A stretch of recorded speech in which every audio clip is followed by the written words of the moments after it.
Can you talk about Europe's dependence on Russian energy sources and imports?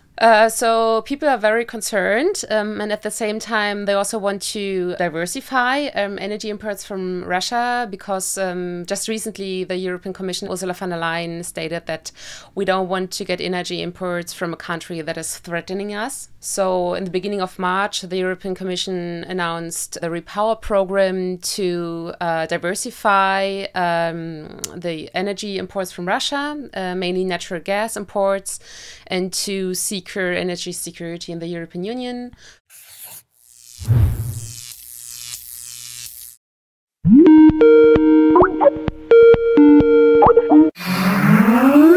Welcome to Energy Nerd Show. Hi, Anett. This is Anett Ludwig. Anett Ludwig is new to Synapse. Welcome. Welcome. Thank you for having me. I'm glad to be here. I'm so glad you're with us. And I thought, especially since you're new to Synapse and maybe new to our listeners, this would be a really good opportunity for you to just share a little about your background. Sure. Yeah, I'm glad to do this. So my name is Anett. I'm an energy economist and policy expert with 11 years of professional experience in public service, advocacy, and applied research in Germany and abroad. And I'm holding a German-Russian master degree in international energy economics and business administration, meaning I studied in Russia, I lived there, I travel a lot, I made friends there. At the same time, I also worked there for 1 year with the German Bank of Reconstruction on a project on climate mitigation adaptation. But I've also been to Ukraine twice, and I have friends in Germany, originally being from Ukraine. So, like for many, I feel closely connected to the regions. There's so much going on, and there's so much going on related to energy. Can you talk about Europe's dependence on Russian energy sources and imports? So today I brought up an image which shows the dependency rate of all 24/7 European Union member states on energy imports, meaning crude oil, natural gas, and thermal coal to the European Union. And on the image you can see that there is a high dependency rate for the energy imports, about 60% in total, and then ranging from country to country, so about 5% from Estonia to almost 100% in Malta. The European Union is deeply dependent on Russian energy imports, but in general, that makes it so difficult to diversify energy supply from Russia and to cut energy supplies from Russia in short term. Thermal coal and crude oil that can easily be substituted by oil shipments and tankers from port to port.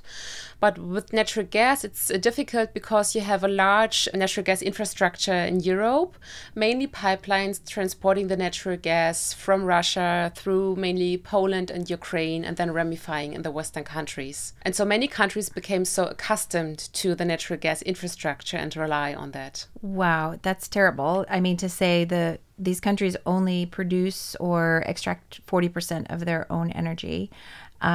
And this high dependence at a time of this horrible political strife is really an unwanted dependency. So what are people doing about it? So people are very concerned, and at the same time, they also want to diversify energy imports from Russia because just recently, the European Commission, Ursula von der Leyen, stated that we don't want to get energy imports from a country that is threatening us. So in the beginning of March, the European Commission announced a Repower program to diversify the energy imports from Russia, mainly natural gas imports, and to secure energy security in the European Union. So the European Union wants to decrease natural gas imports by 2/3 until next winter and ending natural gas imports in total in 2027, which is very ambitious. Yes. Again, referring to the image that there's a high dependency rate among some European member states. Yeah. Wow, that is it's a really aggressive timeline. Yeah.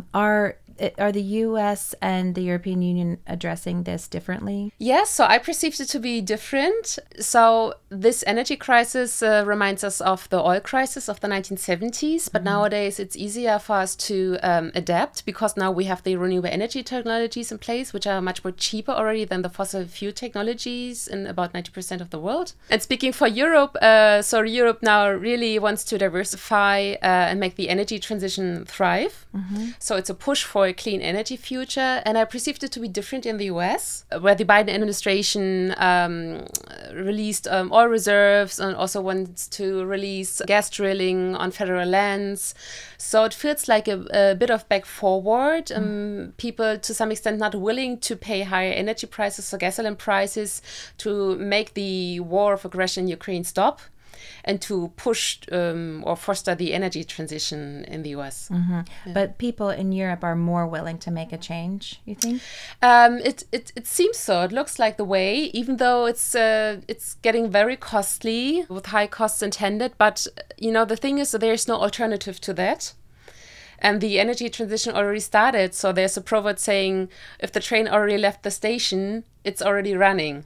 We are on the way, and I see this also as an opportunity to make the energy transition thrive in Europe. But it's very difficult at short term with high costs and with burden to the population, as we have seen just last night that the Gazprom announced to cut off gas supplies to Poland and to Bulgaria, two EU member states.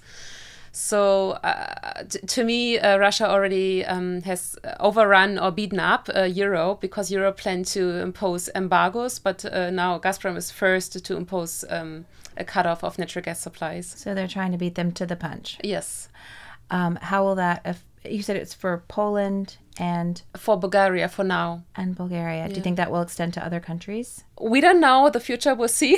Yeah. Just this morning, I noticed a statement from government officials in Germany stating that they would be able to overcome immediate cutoff of natural gas supply from Russia. That would have been unthinkable a couple of months ago, even with the halt of the Nord Stream 2 pipeline in Germany. It was a very controversial natural gas pipeline project under the Baltic Sea and directly linking Russia to the northeastern Germany. Have you heard anything about the response from Poland or Bulgaria? How can they deal with this cutoff?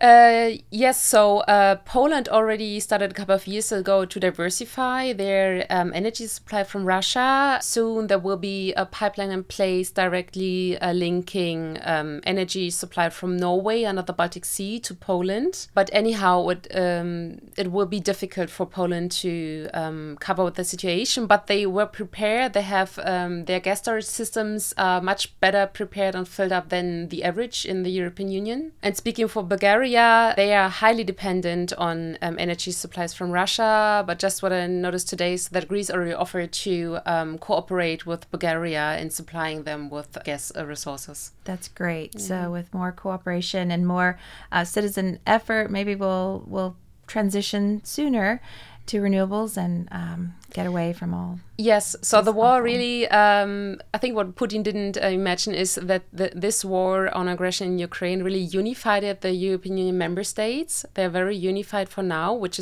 haven't been for the last decades. This is good, but it's getting more difficult with installing a natural gas or oil embargo that all countries would agree. So we'll see how this will go. What really surprises me, and is also good in a sense, that things change so quickly nowadays. And even diversifying from Russian energy supplies would have been unthinkable a couple of months ago. Europe seemed to some extent divided after the refugee crisis in 2015, 2016. So this war of aggression in Ukraine, it's very saddened and very concerning, but at the same time, it's also uniting Europe. That's really good to hear about. Well, there are a lot of emerging issues. This is changing quickly. Yeah. So this could be a 2-episode conversation because things are changing really quickly, and we'd love to have you back. Do. Yeah, I'm glad to hear that. Thanks for having me. I really much enjoyed the first podcast. Good to talk with you.